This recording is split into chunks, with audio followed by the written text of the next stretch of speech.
এখন এই সাংবাদিক সম্মেলনে বাজেটের উপর আনুষ্ঠানিক প্রতিক্রিয়া ব্যক্ত করছেন সাবেক এমপি বাংলাদেশ জামাত ইসলামীর সম্মানিত সেক্রেটারি জেনারেল অধ্যাপক গোলাম পরোয়ার। অধ্যাপক মিয়া গোলাম পরোয়ার ভাইকে তার আনুষ্ঠানিক প্রতিক্রিয়া ব্যক্ত করার জন্য অনুরোধ করছি। প্রকৃতপক্ষে অর্থমন্ত্রীর প্রস্তাবিত বাজেট জনগণের উপর বাড়তি কর আরোপের একটি বাজেট মাত্র। এই বাজেট দেশ ও দেশের জনগণের জন্য কোনো কল্যাণ বয়ে আনবে না। প্রিয় দেশবাসী, প্রস্তাবিত বাজেট বিশ্লেষণ করার মাধ্যমে একথা প্রতীয়মান হয় যে এই বাজেট জনগণের কল্যাণের জন্য উপস্থাপন করা হয়নি, সরকার ও সরকারের মদতপুষ্টদের আখের গুছানোর জন্যই এই বাজেট পেশ করা হয়েছে। এটা তো আসলে খুবই পরিষ্কার ক্লিয়ার যে এই কালো টাকা সাদা করার উদ্দেশ্যই হলো লুটেরা দুর্নীতিবাজদেরকে দুর্নীতি করার একটা উৎসাহ দেওয়া, যে এই কাজ করলে সরকার আসি আমরা সাথে। বাপটা হলো এরকম আর কি, যে সরকার 15% সুদ দিয়ে অর্থাৎ টাকা দিয়ে কালো টাকা সাদা করতে পারবে। অপরদিকে ব্যক্তি শ্রেণীর করদাতা যারা, তাদের আগে সর্বোচ্চ আয়ধারী ব্যক্তির ট্যাক্স ছিল 25%, এইটা এবার 30% করেছে। সুতরাং কোনো ব্যক্তি আয় না করে কালো টাকা বানিয়ে বারবার খালি এই 15% দিয়ে, কারণ 15% তো তার ট্যাক্স তখন সেভ হয়ে যাচ্ছে। এটা মূলত দুর্নীতিকে প্রাতিষ্ঠানিক রূপ দিয়েছে সরকার এই ব্যবস্থার মাধ্যমে। আসসালামু আলাইকুম সুপ্রদর্শক, বাংলাদেশে 2024-25 অর্থ বছরে প্রস্তাবিত বাজেটের প্রতিক্রিয়া ব্যক্ত করেছেন বাংলাদেশ জামাত ইসলামী। বাংলাদেশ জামাত ইসলামী আজ সাংবাদিক সম্মেলন করে এই বাজেটের প্রতিক্রিয়া ব্যক্ত করেছেন। এখানে প্রধান অতিথি হিসেবে বক্তব্য রেখেছেন বাংলাদেশ জামাত ইসলামীর সেক্রেটারি জেনারেল অধ্যাপক মিয়া গোলাম পরোয়ার। আমরা দেখে আসবো বিস্তারিত। আলহামদুলিল্লাহি রাব্বিল আলামিন, আসসালাতু ওয়াসসালামু আলা সাইয়্যিদুল মুরসালিন ওয়া আলা আলিহি ওয়া আসহাবিহি আজমাইন। প্রিয় সাংবাদিক বন্ধুগণ, আসসালামু আলাইকুম ওয়া রাহমাতুল্লাহি ওয়া বারাকাতুহু। আপনারা জানেন, বর্তমান অনির্বাচিত অবৈধ সরকার 7ই জানুয়ারি প্রহসনের নির্বাচনের মাধ্যমে ক্ষমতা দখল করেছে। গত 6 জুন বাংলাদেশের জাতীয় সংসদে বর্তমান অর্থমন্ত্রী একটি বাজেট পেশ করেছেন। এই উপস্থাপিত বাজেটের উপর বাংলাদেশ জামাত ইসলামীর সেক্রেটারি জেনারেল ও সাবেক এমপি অধ্যাপক মিয়া গোলাম পরোয়ার আনুষ্ঠানিকভাবে প্রতিক্রিয়া ব্যক্ত করার উদ্দেশ্যে আজকের এই সাংবাদিক সম্মেলন। এই সাংবাদিক সম্মেলনে উপস্থিত আছেন বাংলাদেশ জামাত ইসলামীর সংগ্রামী সহকারী সেক্রেটারি জেনারেল, সদ্য কারামুক্ত মজলুম জননেতা মাওলানা রফিকুল ইসলাম খান। আরও উপস্থিত আছেন জামাত ইসলামীর কেন্দ্রীয় নির্বাহী পরিষদ সদস্য জনাব নুরুল ইসলাম বুলবুল। আরও উপস্থিত আছেন বাংলাদেশ জামাত ইসলামীর কেন্দ্রীয় নির্বাহী পরিষদ সদস্য, ঢাকা মহানগরী উত্তরের সংগ্রামী আমির, কারামুক্ত মজলুম নেতা জনাব মোহাম্মদ সেলিম উদ্দিন। এখন এই সাংবাদিক সম্মেলনে বাজেটের উপর আনুষ্ঠানিক প্রতিক্রিয়া ব্যক্ত করছেন সাবেক এমপি বাংলাদেশ জামাত ইসলামীর সম্মানিত সেক্রেটারি জেনারেল অধ্যাপক গোলাম পরোয়ার। অধ্যাপক মিয়া গোলাম পরোয়ার ভাইকে তার আনুষ্ঠানিক প্রতিক্রিয়া ব্যক্ত করার জন্য অনুরোধ করছি। বিসমিল্লাহির রহমানির রহিম। প্রিয় সাংবাদিক বন্ধুগণ ও দেশবাসী ভাই ও বোনেরা, আসসালামু আলাইকুম ওয়া রাহমাতুল্লাহি ওয়া বারাকাতুহু। আপনারা জানেন, বর্তমান সরকার জনগণের ভোটে নির্বাচিত নয়। 7 জানুয়ারির প্রহসনের দামি নির্বাচনের মাধ্যমে এ সরকার ক্ষমতা দখল করেছে। অর্থমন্ত্রী 6 জুন বৃহস্পতিবার জাতীয় সংসদে 7,97,000 কোটি টাকার বাজেট পেশ করেছেন। অর্থমন্ত্রী সুখী, সমৃদ্ধ, উন্নত ও স্মার্ট বাংলাদেশ বিনির্মাণের অঙ্গীকার শীর্ষক বাজেট বক্তব্যে তথ্য উপাত্ত পেশ করে যেসব আশার বাণী শুনিয়েছেন তার সাথে বাস্তবতার কোনো মিল নেই। তিনি সুখী সমৃদ্ধ বলতে যে বাংলাদেশের কথা বলেছেন তা সম্পূর্ণ কাল্পনিক। বাংলাদেশের মানুষ দ্রব্যমূল্যের অসহনীয় ঊর্ধ্বগতি, পানি গ্যাসের অব্যাহত মূল্যবৃদ্ধি এবং ব্যাংক লুটপাট সহ শেয়ার বাজার কেলেঙ্কারি, বিদেশে অর্থ পাচার ও সরকারি পৃষ্ঠপোষকতায় লাগামহীন দুর্নীতির কারণে চরম কষ্টকর জীবনযাপন করছেন। এটাকে সুখী ও সমৃদ্ধশালী বাংলাদেশ বলা যায় না। 2024-25 অর্থ বছরের বাজেটে সাধারণ মানুষের উপর করের বোঝা বৃদ্ধির ব্যবস্থা করা হয়েছে। প্রতিদিনের জীবনযাপনে অপরিহার্য নানা পণ্যের সেবার উপর বাড়তি কর চাপানো হয়েছে। মুঠোফোনে কথা বলার উপর অতিরিক্ত কর বসানো হয়েছে। পানি শোধন যন্ত্র, শীতাতপ নিয়ন্ত্রিত যন্ত্র এবং এসি, ফ্রিজ সহ বিভিন্ন গৃহস্থালী দ্রব্যের উপর শুল্ক কর বাড়ানো হয়েছে, যা সাধারণ মানুষের কষ্ট ও দুর্ভোগ বাড়াবে। প্রস্তাবিত বাজেটে বড় অঙ্কের ব্যয় মেটাতে জাতীয় রাজস্ব বোর্ডকে 4,95,000 কোটি টাকার রাজস্ব আদায়ের লক্ষ্যমাত্রা ঠিক করে দেওয়া হয়েছে।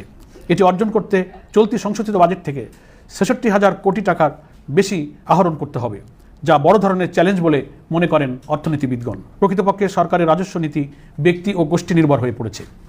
বাজেটে 2,56,000 কোটি টাকার ঋণ নেওয়ার লক্ষ্যমাত্রা ধরা হয়েছে। এই বিশাল ঋণ নির্ভর বাজেট বাস্তবায়ন করা সরকারের পক্ষে কোনোভাবেই সম্ভব নয়। বাজেট ঘাটতি মেটাতে ব্যাংকিং খাত থেকে ঋণ নেওয়ার প্রস্তাব করা হয়েছে। এটা বাস্তবায়িত হলে বেসরকারি খাতের বিনিয়োগ ব্যাপকভাবে বাধাগ্রস্ত হবে এবং মুদ্রা বাজারে অনেক বড় ধরনের প্রভাব পড়বে। সুদের হার অস্বাভাবিকভাবে বেড়ে যেতে পারে, দেখা দিতে পারে আরও তারল্য সংকট।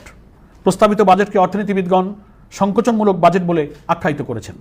বাজেটে মূল্যস্ফীতি, কর জিডিপির অনুপাত এবং জিডিপির অনুপাতে বাজেট ঘাটতির যে লক্ষ্যমাত্রা ধরা হয়েছে সেটি অর্জন করা কঠিন হবে। বাজেটে ঋণ খেলাপি নিয়ন্ত্রণের কোনো কৌশল রাখা হয়নি। প্রস্তাবিত বাজেটে ঋণ খেলাপি ও হুন্ডির বিরুদ্ধে পদক্ষেপ নেওয়ার কোনো কথা বলা হয়নি। বাংলাদেশ ব্যাংক যে হিসাব করেছে তাতে বিগত মাস পর্যন্ত খেলাপি ঋণের পরিমাণ 1,82,925 কোটি টাকা, যা প্রকৃত চিত্র নয়। বাস্তবে ব্যাংক খাতে খেলাপি ঋণের পরিমাণ 5 লক্ষ কোটি টাকা ছাড়িয়ে গেছে। খেলাপি ঋণ কমাতে হলে খেলাপিদের বিরুদ্ধে কঠোর ব্যবস্থা নেওয়া প্রয়োজন, কিন্তু বাজেটে তার কোনো দিক নির্দেশনা নেই। এতে খেলাপি ঋণের প্রবণতা আরও বাড়বে। 2009 সালে আওয়ামী লীগ ক্ষমতা গ্রহণের সময় খেলাপি ঋণ ছিল 22,481 কোটি টাকা। আওয়ামী লীগ বলেছিল খেলাপি ঋণ আদায়ের জন্য আইন প্রয়োগ অব্যাহত থাকবে, কিন্তু বাস্তবে সে খেলাপি ঋণ আদায় হয়নি, বরং বৃদ্ধি অব্যাহত আছে। বাজেটে মূল্যস্ফীতি 6.5% নামিয়ে আনার লক্ষ্যমাত্রা নির্ধারণ করেছেন অর্থমন্ত্রী। বাজেট উত্তর সংবাদ সম্মেলনে তিনি উল্লেখ করেছেন যে 6 মাসের মধ্যে মূল্যস্ফীতি কমানো হবে, অথচ 15 মাস ধরে মূল্যস্ফীতি 9%-এর উপরে। বিশেষজ্ঞগণ বলেছেন মূল্যস্ফীতির যে হিসাব ধরা হয়েছে সেটি গড় হিসাব। সাধারণ মানুষের ব্যবহৃত পণ্য বাস্কেটের ভিত্তিতে হিসাব করা হলে মূল্যস্ফীতি হবে 20%-এর বেশি। মূল্যস্ফীতি নিয়ন্ত্রণ ও অর্থনৈতিক স্থিতিশীলতা আনার বিষয়ে সুনির্দিষ্ট কোনো দিক নির্দেশনা এই বাজেটে নেই। আছে কিছু বাস্তবতা বর্জিত উচ্চ আকাঙ্ক্ষী লক্ষ্যমাত্রা। বাজেটে 15% কর দিয়ে কালো টাকা সাদা করার সুযোগ রাখা হয়েছে। এই সিদ্ধান্ত সম্পূর্ণ অনৈতিক ও অর্থনৈতিক কোনো দিক থেকেই সেটা গ্রহণযোগ্য নয়। অর্থমন্ত্রীর এই পদক্ষেপ সামাজিক ন্যায্যতার দিক থেকে বৈষম্যমূলক। বাজেটে সর্বোচ্চ কর হার নির্ধারণ করা হয়েছে 30%, কিন্তু 15% কর দিয়েই কালো টাকা বৈধ করা যাবে। এই পদক্ষেপের মাধ্যমে কর ফাঁকিবাজদের প্রণোদনা দেওয়া হয়েছে। পক্ষান্তরে নিয়মিত ও সৎ করদাতাদের তিরস্কৃত করা হয়েছে। অর্থমন্ত্রী বলেছেন এবারের বাজেটে কালো টাকা সাদা করার সুযোগ যারা নেবেন, সরকারের কোনো সংস্থা তাদের কোনো প্রশ্ন করবে না। সরকারের এই পদক্ষেপ দুর্নীতিবাজদেরকেই উৎসাহিত করবে। বাজেটে ব্যক্তি শ্রেণীর আয়সীমা গত অর্থ বছরে 3.5 লাখ টাকা ছিল, এবছর তাই রাখা হয়েছে। পাশাপাশি বেশি আয়ের লোকদের আয়করের সীমা 25% থেকে বৃদ্ধি করে 30% করা হয়েছে, যা কোনোভাবেই গ্রহণযোগ্য নয়। ব্যক্তিকর বৃদ্ধির পাশাপাশি আয় সীমা বাড়ানো উচিত ছিল। এক্ষেত্রে আয় সীমা 4.5 লাখ টাকা হওয়া উচিত বলে আমরা মনে করি। সংগ্রামী দেশবাসী, শিক্ষাই জাতির মেরুদণ্ড। শতকরা 92% মুসলিম অধ্যুষিত বাংলাদেশের শিক্ষা ব্যবস্থা নিয়ে চলছে নানামুখী ষড়যন্ত্র। প্রস্তাবিত বাজেটেও শিক্ষা খাতে বরাদ্দ নিয়ে ব্যাপক প্রশ্নের সৃষ্টি হয়েছে। 2021-22 অর্থ বছর থেকে ধারাবাহিকভাবে জিডিপিতে শিক্ষা খাতে বরাদ্দ কমছে। যদিও শিক্ষা খাতে মোট বরাদ্দ বেশি দেখিয়ে অনেকটা শুভঙ্করের ফাঁকির আশ্রয় নেওয়া হয়েছে। সরকার দেখাতে চাচ্ছে চলতি অর্থ বছরের তুলনায় আগামী অর্থ বছরে শিক্ষা খাতে বরাদ্দ 7.42% বাড়ানো হয়েছে।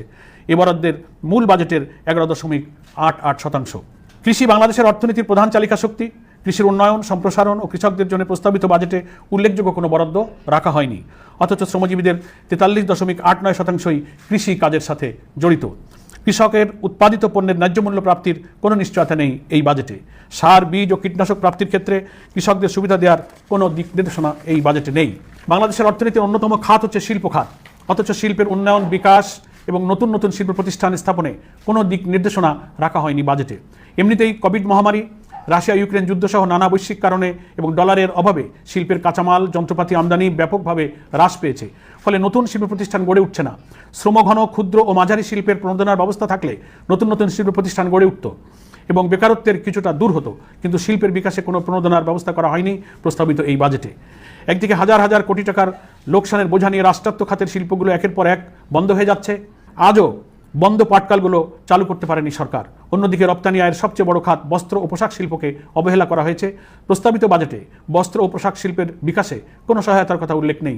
উল্টো পুরুষ ও বাচ্চাদের আমদানি করা পোশাকের শুল্ক কমানো হয়েছে, এতে দেশীয় শিল্প খাত ক্ষতিগ্রস্ত হবে। মানুষের অন্যতম মৌলিক অধিকার হচ্ছে চিকিৎসা প্রাপ্তি। এক্ষেত্রে বাজেটে চিকিৎসা সেবা নিশ্চিত করার জন্য বাস্তব কোনো পদক্ষেপ নেওয়া হয়নি। প্রকৃতপক্ষে দেশে চিকিৎসা খাতে চলছে ভয়াবহ অরাজকতা। সরকারি ও বেসরকারি হাসপাতালসমূহে সেবার মানে ব্যাপক অবনতি হয়েছে। বিশেষ শুল্ক ছাড়ে চিকিৎসা যন্ত্র ও সরঞ্জাম আমদানির সুযোগ পাওয়া যেত। এক্ষেত্রে আমদানির শুল্ক হার ছিল 1%। অর্থমন্ত্রী প্রস্তাবিত বাজেটে 200টিরও বেশি চিকিৎসা যন্ত্র ও সরঞ্জামাদি আমদানির ক্ষেত্রে 1% শুল্ক বাড়িয়ে 10% করেছেন।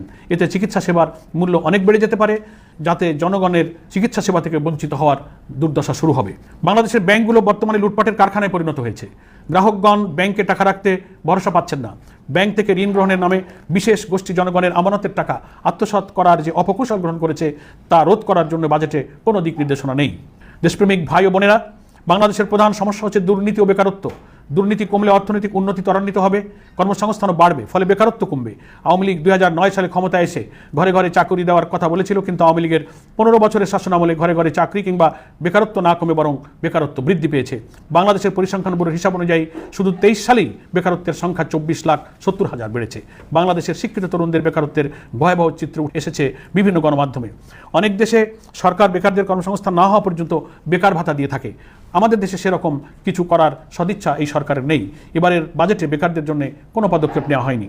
3 বছর আগে বাংলাদেশের প্রতিটি মানুষের মাথাপিছু ঋণ ছিল 1 লক্ষ টাকা, বর্তমানে দাঁড়িয়েছে 1,55,000 টাকা। অর্থাৎ গত 3 বছরে প্রতিটি মানুষের মাথাপিছু ঋণের পরিমাণ বেড়েছে 55,000 টাকা।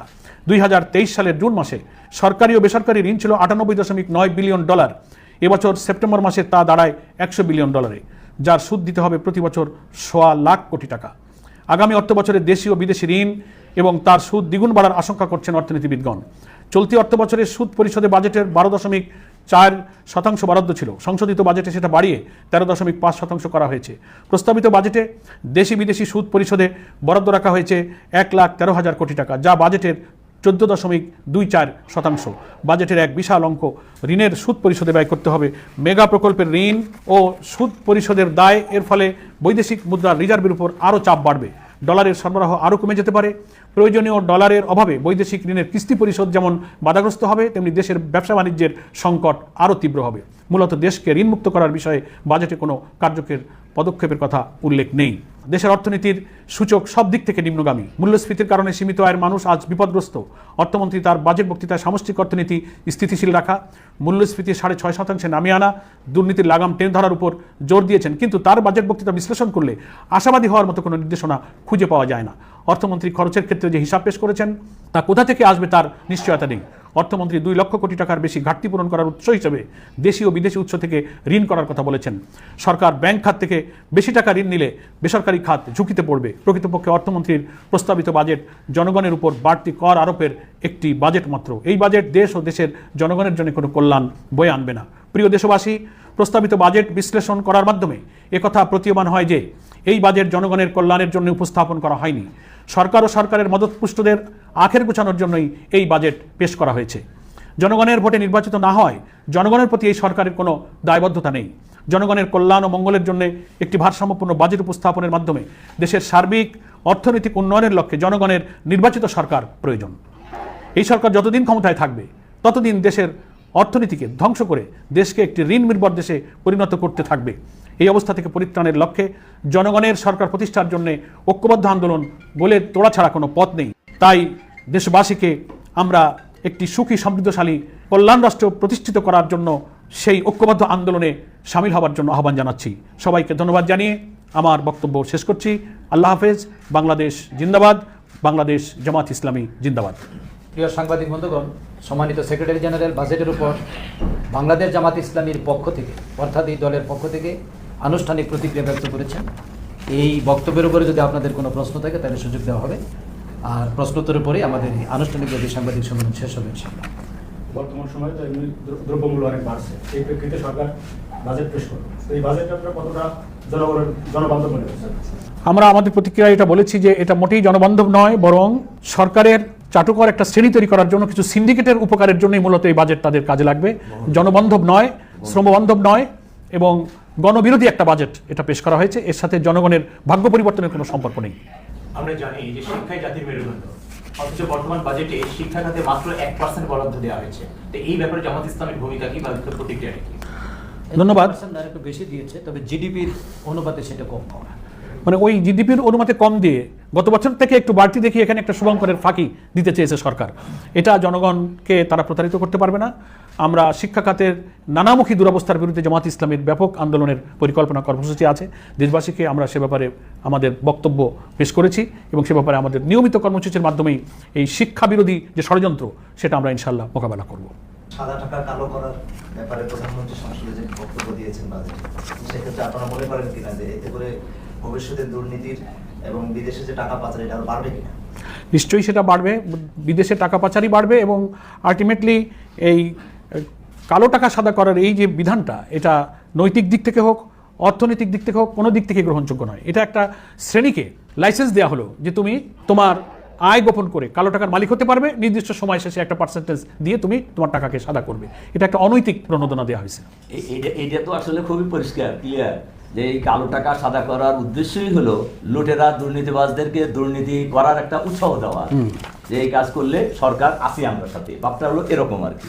সেক্রেটারি জেনারেল তার লিখিত বক্তব্যে একটা পয়েন্ট উল্লেখ করেছেন, আপনারা খেয়াল করার কথা, যে সরকার 15% সুদ দিয়ে অর্থাৎ টাকা দিয়ে কালো টাকা সাদা করতে পারবে। অপরদিকে ব্যক্তি শ্রেণীর করদাতা যারা, তাদের আগে সর্বোচ্চ আয়ধারী ব্যক্তির ট্যাক্স ছিল 25%, এইটা এবার 30% করেছে। সুতরাং কোনো ব্যক্তি আয় না করে কালো টাকা বানিয়ে বারবার খালি এই 15% দিয়ে, কারণ 15% তো তার ট্যাক্স তখন সেভ হয়ে যাচ্ছে।